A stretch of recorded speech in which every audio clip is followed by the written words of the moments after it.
안녕하세요. 찰리브라입니다. 몇 가지 중요한 소식과 그리고 코인들에 관해서 알트코인에 관해서 이제 말씀을 드리려고 하는데 비트코인도 뭐 순조롭게 지금 현재 잘 가고 있는 현재 상황이에요. 뭐 비트코인이 쓸데없이 갑자기 폭락만 안 한다면 알트코인 이런 장세가 순환매 장세가 지속적으로 이루어질 거라고 저는 생각을 하고 있는데 뭐 항상 그래 왔죠. 여태까지. 자, 일단 되게 어떻게 보면 이 뉴스가 되게 이정표적인 뉴스가 될 수 있는데 페이팔이 여기 커브라고 써 있죠. CURV. 이게 코인사가 아니에요. 그냥 하나의 단일적인 블록체인 회사가 아니라 이게 커스터디 사업을 진행하고 있는 그런 회사거든요. 근데 이 회사를 인수했다라는 얘기가 있어요. 페이팔이 무슨 회사인지는 아시죠? 국제 송금 결제에 관해서 이미 인프라가 현실적으로 다 깔려 있는 회사가 블록체인 관련해서 커스터디 사업을 진행하는 회사를 인수를 했다. 이 진짜 아무것도 아닌 뉴스가 아니에요. 근데 사람들이 별로 이 뉴스에 관해서 놀라워하지가 않더라고요. 자, 근데 일단 이 커브라는 회사에 들어있는 포트폴리오를 여러분들이 이제 확인하셔야 돼. 비트코인, 그리고 바이낸스, 그리고 비트코인 캐시, 이더리움 클래식, 이더리움, 스텔라 루멘, 폴카다, 알고랜드, 비트코인 SV, XRP가 들어가 있어요. 생뚱맞게. 자, 그리고 이오스, 라이트코인. 여기서 아마 여러분들이 지금 현재 이제 시총 중위나 하위에 있는 코인들 막 반짝반짝거리는 코인들 있죠. 생전 듣도 보도 못한 그런 코인들이 막 40%씩 올라가고 막 이러니까 거기에 엄청 관심이 많이 갈 거예요. 근데 저는 참고로 여기 나와 있는 코인의 비중에 제 자산을 좀 비중이 많지 짜잘짜잘한 그런 시총 하위에 있는 코인들은 저는 투자를 웬만하면 잘 안 하거든요. 그리고 한다고 하더라도 소액으로 단타 위주로 하거나 소액만 그냥 조금 참여를 하고 있어요. 그게 아마 장기적으로 보시면 아마 나을 거예요. 여기 나와 있는 코인 중에 안 가는 코인들이 있다라고 하더라도 자, 어떤 코인들인지는 아마 아실 거예요.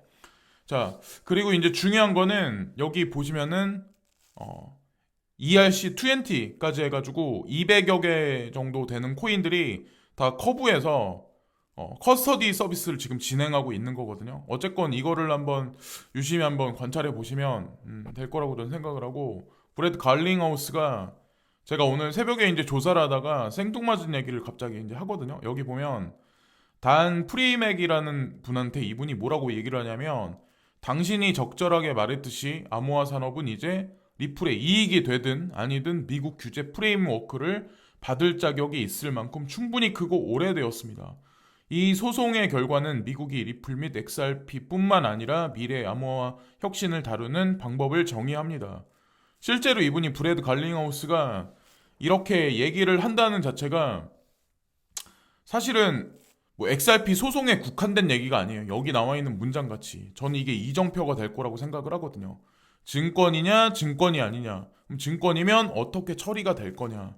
네. 저희 이제 되게 중요한 얘기, 그리고 이분이 이제 이런 말씀을 하는 거 보니까, 결정 나는데 시간이 머지 않았다는 생각을 이제 전 한편으로 하거든요. 그러니까 많은 사람들은 엄청 오래 걸릴 거라고 생각을 하는데 제가 봤을 때는 그렇게 멀리 가지는 않을 거라는 생각을 합니다. 예. 그래서 이분이 이제 이 말씀 한 거를 한번 들어보시고, 자, 그리고 토큰 포스트, 신규 암호화폐 투자자 비중이 14%에서 42%로 확대됐다.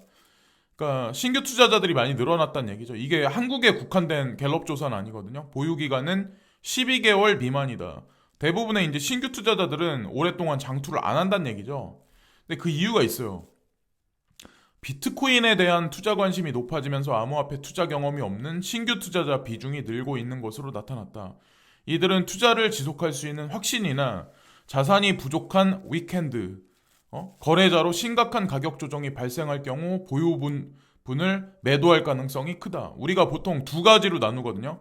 위크핸드가 있고 스트롱핸드가 있어요. 스트롱핸드는 분석이 확실해서 자기 확신이 있어서 거액을 투자한 사람들. 이 사람들은 스트롱핸드. 그리고 위크핸드는 확신이 없어서 단기성 위주의 투자를 진행하다가 그냥 가상자산 시장을 그냥 일회성으로 접근했던 사람들. 근데 일회성으로 접근한 사람이 아마 많을 거라고 이제 저는 생각을 합니다. 실제로 여기 나와 있는 내용을 보면 암호화폐 투자 경험과 무관하게 투자자들이 대다수 83.1%가 암호화폐에 대한 이해도가 적정 수준이거나 낮은 수준이라고 응답했다. 그러니까 그러니까 묻지마 투자가 되게 많다는 거죠. 대부분이란 얘기고, 자, 여기 보시면은 41.9%가 12개월 미만으로 암호화폐를 보유할 생각이라고 밝혔다. 근데 암호화폐를 12개월 미만 보유하겠다는 기존 투자자 비율은 19.9%에 불과했다.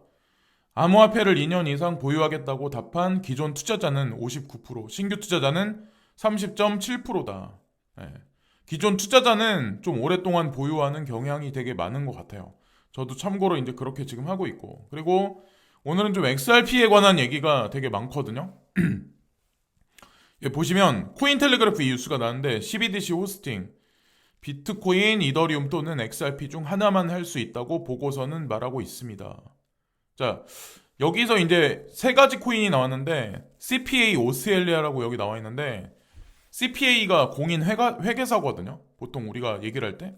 근데 의뢰한 44페이지 분량의 보고서는 전 세계 중앙은행 디지털 통화 개발 상태를 조사하고 향후 CBDC 호스팅을 위한 실행을 가능한 블록체인 후보를 탐색합니다. 그래서 비트코인, 이더리움, XRP 이 세 개를 후보 대상군에 올려놨는데, 자, 여기서 이제 결론만 얘기 드릴게요.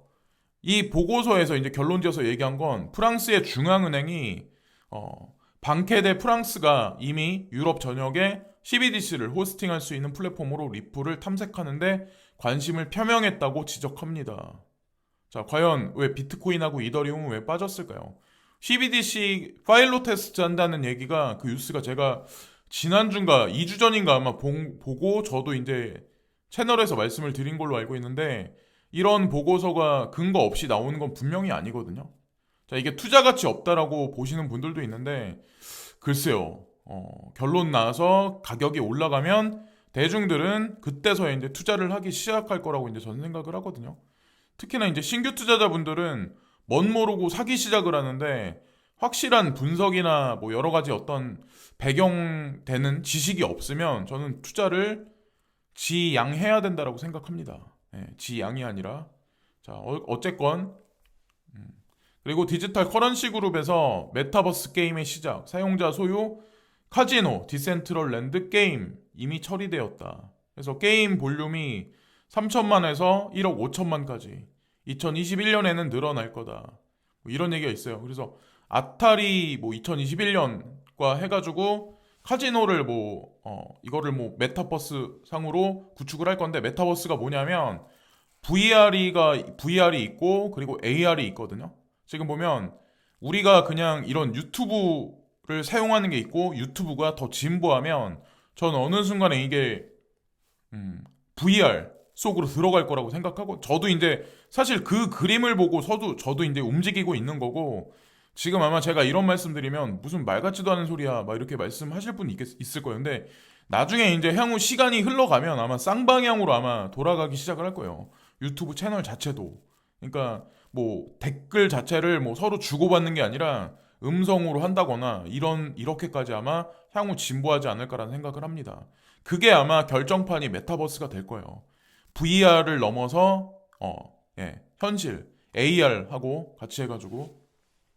근데 어쨌든 디지털 커런시 그룹에서 본인들이 이제 디센트럴랜드 마나코인을 투자를 오래전에 이제 했었고 코인데스크는 어차피 DCG 그룹의 자회사이기 때문에 여기서 이제 뭐 자주 언급을 지금 하고 있거든요. 그래서 어쨌건 예전에 100원대에서 마나코인을 아마 사신 분들이 아마 되게 많으실 텐데 지금까지 홀딩하고 계신 분들이 아마 많이 없을 거예요. 중간에 개인 투자자들은 원래 홀딩을 되게 오래 안 하거든요. 대부분에 보면.